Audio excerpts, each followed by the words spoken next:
नमस्कार, आप देख रहे हैं the news India. Bharat Pak तनातनी के बीच गृह मंत्रालय का अहम फैसला। राज्यों को 7 मई को सिविल डिफेंस मॉक ड्रिल करने का आदेश। मॉक ड्रिल में हवाई हमले के सायरन, निकासी योजनाएं और ब्लैकआउट उपाय शामिल होंगे, जो पूरे देश में सिविल डिफेंस की तैयारी का हिस्सा है। 22 अप्रैल को पहलगाम में हुए आतंकी हमले ने पूरे देश को हिला दिया। इस हमले में 26 लोगों की जान चली गई और भारत पाकिस्तान के बीच तनाव चरम पर पहुंच गया। इस खतरनाक माहौल में गृह मंत्रालय AMHI ने देश के कई राज्यों को 7 मई को बड़े पैमाने पर सिविल डिफेंस मॉक ड्रिल करने का निर्देश दिया है। इसका मकसद है देश को किसी भी संभावित खतरे के लिए तैयार करना। ये ड्रिल देशवासियों को जागरूक करने और उनकी सुरक्षा सुनिश्चित करने की दिशा में एक बड़ा कदम है।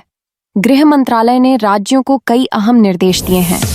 सबसे पहले हवाई हमले की चेतावनी देने वाली सायरन की जांच की जाएगी, ताकि जरूरत पड़ने पर लोग तुरंत सतर्क हो सकें। इसके अलावा आम नागरिकों और स्कूली बच्चों को ट्रेनिंग दी जाएगी कि हमले की स्थिति में खुद को कैसे सुरक्षित रखना है। रात के समय ब्लैकआउट की प्रक्रिया को भी लागू किया जाएगा, ताकि हवाई हमलों के दौरान शहरों की रोशनी दुश्मन को नजर न आए। महत्वपूर्ण इमारतों और ठिकानों को छिपाने के लिए छलावरण की तकनीक का इस्तेमाल होगा। साथ ही आपातकाल में लोगों को सुरक्षित स्थानों पर ले जाने के लिए निकासी योजनाओं को अपडेट किया जा रहा है।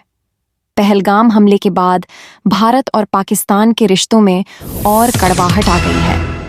भारत ने इस हमले का जवाब देते हुए सिंधु जल समझौते को निलंबित कर दिया, पाकिस्तानी राजनयिकों को देश से निकाला और कई सीमा चौकियों को बंद कर दिया। दूसरी ओर पाकिस्तान ने इस हमले में अपनी संलिप्तता से इनकार किया और जवाबी कार्रवाई में शिमला समझौते को रद्द कर दिया। उसने भारतीय विमानों के लिए अपना हवाई क्षेत्र बंद कर दिया और व्यापारिक रिश्तों को भी तोड़ दिया। इसके अलावा बीते कई दिनों से लाइन ऑफ कंट्रोल पर दोनों देशों की सेनाएं हर रात गोलीबारी कर रही हैं। दोनों तरफ से सैन्य तैयारियां तेज हो गई हैं। इस तनाव के चलते अंतर्राष्ट्रीय एयरलाइंस ने भारत पाकिस्तान के ऊपर से उड़ानें बंद कर दी हैं और वैकल्पिक रास्तों का सहारा ले रही हैं। ये रिपोर्ट कैसी लगी, जरूर बताइएगा। फिलहाल बहुत बहुत धन्यवाद। नमस्कार।